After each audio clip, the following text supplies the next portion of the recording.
मैंने देखिए 1 साल पहले यूएस एम्बेसडर को लेटर लिखा था 1 डेढ़ साल पहले, जिसमें प्रधानमंत्री के लिए मैंने बड़े अपशब्द भी बोले थे, जिसके तहत यूएस का जो एम्बेसडर था, वो जो उनके फॉरेन सेक्रेटरी थे, उन्होंने राजनाथ सिंह से भी कुछ तलब किया था कि भाई गवर्नमेंट मशीनरी में बड़ी ह्यूमन अब्यूजिंग हो रही है और ये हो रहा है। इसके अलावा उन्होंने ये भी कहा कि हमारे पास एक जो मेरी मिराज यात्रा है 6 अक्टूबर 2016 की, और हमारे पास बहुत एक स्ट्रेंज खबर आई हुई है, उसके ऊपर तो हम जांच कर रहे हैं, मगर क्योंकि वही कुरान कहती है लोकल राजा को अपने नाम की चिंता हो जाएगी, इंटरनेशनल राजा को अपने धर्म की चिंता हो जाएगी।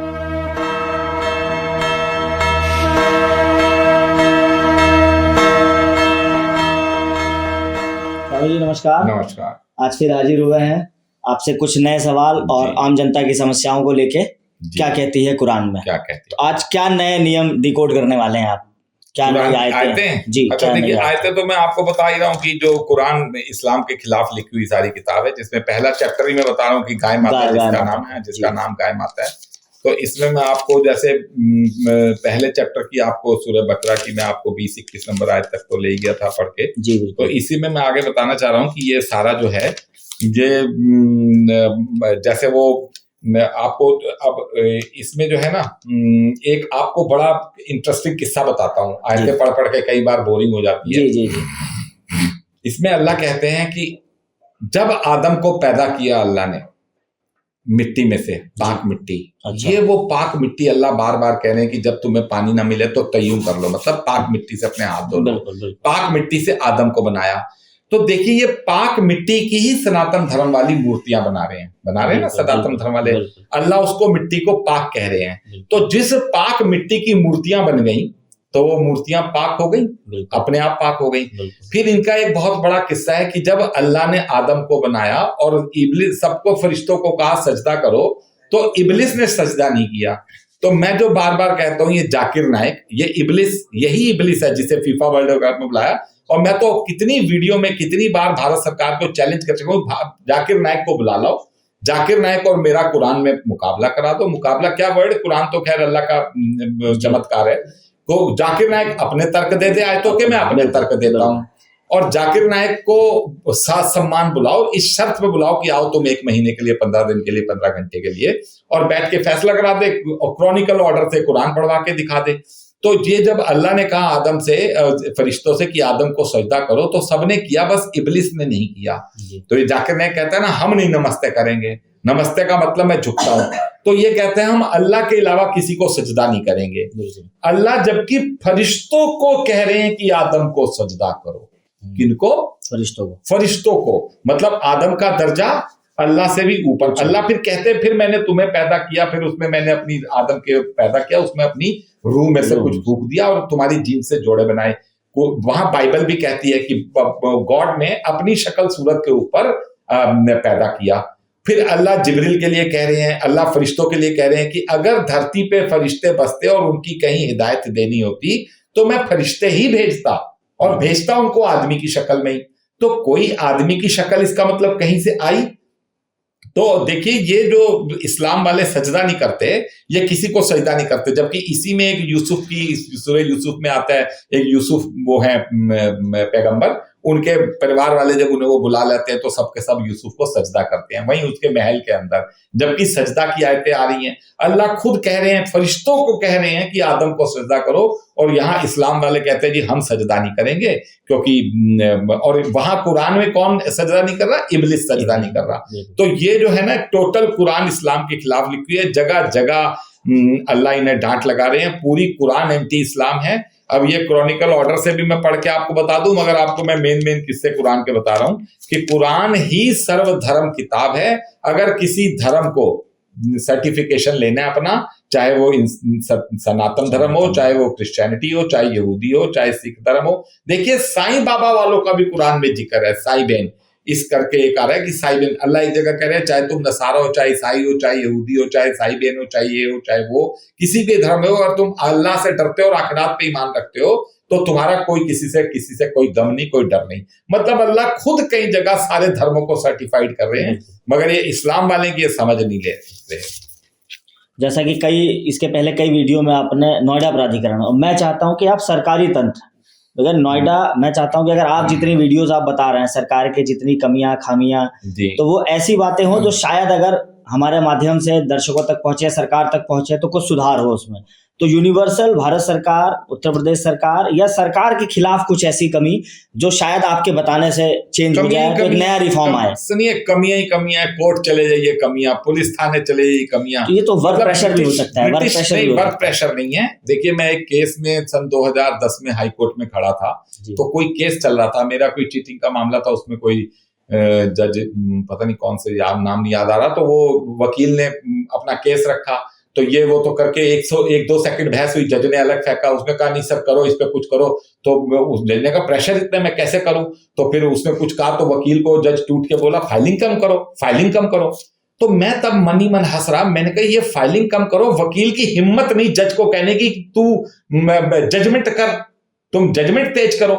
बिल्कुल, जज जजमेंट नहीं कर रहे, जज पढ़ना नहीं चाह रहे, जज देखना नहीं चाह रहे किसी केस को। मैं तो बार बार अपनी, तो ये तो कई बार आया है कि जजेस की नंबर्स ही कम है देश में, चाहे सुप्रीम कोर्ट के जज ले लो, कुरान में जजेस के ऊपर भी आता है। सबसे ज्यादा भगवान कह रहे हैं कि जब मैं यहाँ अपने यहाँ बुलाऊंगा, देखिए जो सड़कों पे भिखारी मिलते हैं ना, लूले लंगड़े भिखारी, ये अगले जन्म, ये पिछले जन्म में जज होते हैं। ये जज जो जैसा काम करके जाता है ना, लूले लंगड़े भिखारी नालियों में जो पड़े, ये जजिस है। क्योंकि अल्लाह कहते हैं, अल्लाह का दूसरा नाम न्याय, अल्लाह का दूसरा नाम, भगवान का दूसरा नाम न्याय।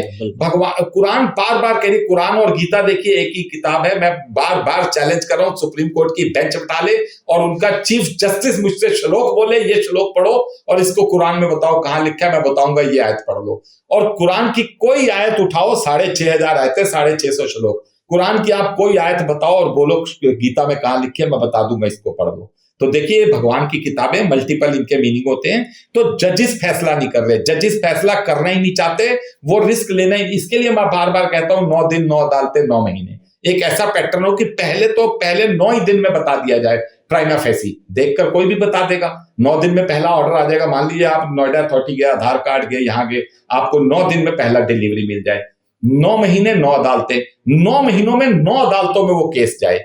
तो देखिए, वकील एक ही केस को खींचे जा रहे हैं। जब वकीलों को जब आपको पता चलेगा आपका एक राशन कार्ड नहीं बन रहा, आप वो 9 दिन 9 वो लोकल लेवल पे वो अदालतें, 9 दिन 9 महीने 9 अदालतें। आप फट के अदालत गए, अफसर ने पूछ लिया वहां की कोर्ट ने, हाँ बताओ भाई इनका राशन कार्ड क्यों नहीं बन रहा।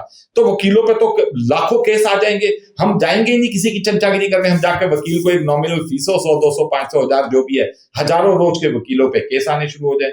तो देखिए, अब कोर्ट का तो खैर छोड़ ही दो, कोर्ट तो नरक है, इसमें तो बात करी। कोर्ट वो जगह है जहां घड़ी रुक जाती है, 20 साल बाद भी कुछ नहीं मिलता है ना। तो कोर्ट तो, और जजिस के लिए ही सबसे ज्यादा भगवान परेशान है, क्योंकि जजिस फैसले नहीं कर रहे। वो इल्जाम लगाते हैं फाइलिंग कम करो, फाइलिंग कम करो। मैं कहता हूं तुम फैसले ज्यादा करो। तो चलो इसमें आ जाइए, जैसे सरकारी तंत्र के ऊपर मैं बताता हूं कि मान लीजिए भारत का कोई किराएदारी नियम है। अब देखिए, किराएदारी में मेरा टीडीएस कट जाता है 10%। मान लीजिए आपको 30,000 रुपए किराया आ रहा है, 3,000 रुपए आपके कट के आपको 27,000 रुपए हाथ आ रहे हैं। अब मेरा ये कहना है कि एक एस्क्रो अकाउंट टाइप खुले, कि किराएदार मकान मालिक का एक ऐसा समझौता हो जिसमें एक अकाउंट हो मकान मालिक के, उसमें किराएदार की जिम्मेवारी सरकार के प्रति दे हो। सरकार किराएदार, सरकार तो अपना पैसा डंडे से अमीन से कुड़की करके थाने में बंद करके ले लेती है ना। सरकार तो लंदन, अमेरिका, इंग्लैंड से पकड़ के ले आती है अपने पैसे। तो इन्होंने क्या कर रखा है, जानबूझ के रायता फैला रखा है। इन्होंने ऐसा झगड़ा बोल रखा है कि किराएदारी मकान मालिक के झगड़े हो, खूब कोर्ट केस आए, प्रॉपर्टियों की कीमत बनी रहे। अगर ये किराएदारी और ये रजिस्टर्ड अकाउंट बन जाए, मकान मालिक का एक अकाउंट हो, उसमें किराएदार बाउंड टू पे है, आपको कोई चिंता करने की नहीं। 10% टीडीएस अभी भी जा रहा है, 10% हमने परमानेंट सरकार को दे दिया। मेरा 30,000 रुपए किराया मेरे अकाउंट में 27,000 आ जाएगा। मुझे पता है मुझे किराएदार से मांगने ही नहीं, गवर्नमेंट जवाबदार है 27,000 रुपए किराएदार से लेने की। वो कुछ ऐसा एक ट्रायंगुलर एग्रीमेंट हो कि जिसमें मैं तो लंदन बैठा, मैं 20 साल अपने घर नहीं जाऊंगा। हर आदमी 100 घर खरीद डालेगा, 100 फैक्ट्रियां खरीद डालेगा। उसे पता है ना झगड़ा, ना कब्जा, ना कोर्ट, ना केस, और मेरे पैसे सेफ। तो मान लीजिए 1 लाख किराया तय हो गया, 10,000 रुपए हमने दे दिए, 90,000 मेरे पास किराया आ रहा है। तो मैं तो 50 प्रॉपर्टियां खरीद लूंगा, मुझे किराएदार की शक्ल भी देखने की जरूरत नहीं। और गवर्नमेंट उसमें एक फैसिलिटी और दे कि 6 महीने का मकान मालिक को किराया एडवांस दे दे। गवर्नमेंट को पता है मैं तो लट देके ले लूंगी अपने पैसे। तो इस टाइप से क्या होगा, प्रॉपर्टियों के दाम आ जाएंगे धड़ाम नीचे। हर आदमी अपने अपने मकान को, दुकान को, फैक्ट्री को किराए में देने के लिए यूं लगा देगा, किराए कम हो जाएंगे, केस कम हो जाएंगे, लड़ाइयां कम हो जाएंगी, प्रॉपर्टी को दाम कम हो जाएंगे, सेफ्टी हो जाएगी, समाज में लड़ाइयां खत्म हो जाएंगी। कितनी किराएदारी के ऊपर लेकर लड़ाइयां होती हैं। इसमें कुछ भी नहीं, एक सिंपल सा ऐसा एग्रीमेंट हो, एस्क्रो अकाउंट हो, उसमें पैसे जाए, ना मकान मालिक किराएदार का मुंह देखे, ना किराएदार मकान मालिक का मुंह देखे, सब सेफ। इसी को और रिफाइंड अच्छे तरीके से समझाया जा सकता है, मगर गवर्नमेंट नहीं करती। गवर्नमेंट चाहती है झगड़े हो, गवर्नमेंट चाहती है कोर्ट केस हो। गवर्नमेंट किसी भी चीज में, अंग्रेजों के टाइम पे बैठी हुई गवर्नमेंट, मैं बार बार कहता हूं, सरकार ऐसे चल रही है जैसे राजा ने कहा अपने एक सिपाही को बुला के, मेरा 4 साल का बच्चा इसे टट्टी पेशाब करा ला। तो वो गया, वो शाम तक आया नहीं, राजा भागा दौड़ने यहाँ पर, तो देखा जंगलों से वो उसका धड़ और शव अलग लेकर आ रहा है बच्चे का। सैनिक, राजा धाड़ के चिल्लाया, सैनिक ये क्या किया? तो कह रहा सरकार आपने कहा था इसे टट्टी पेशाब करा लो, मैं 3 घंटे तक वेट करता रहे, पहले पेशाब करता था बाद में टट्टी, तो आपके दूसरे हुक्म के मुताबिक जो मेरा कहना ना माने 3 बार, उसका सर कलम कर दो। तो मैंने इसका सर कलम कर दिया, ये लो अपना बच्चा। तो भारत सरकार का हर नियम ऐसा है, बिल्कुल हर नियम। क्यों? क्योंकि इच्छा शक्ति नहीं है किसी भी आज तक के नेता के अंदर कि इसके अंदर सुधार हो। और यही कारण बनेगा क्रांति का। जब जब क्रांति होती है धरती पे, तो अत्याचारी सिस्टम पहले सेट हो जाते हैं, अत्याचारी सरकारें काम करती हैं, उसके बाद ये काम क्रांति होती है। तो ये क्रांति अब ज्यादा दूर नहीं।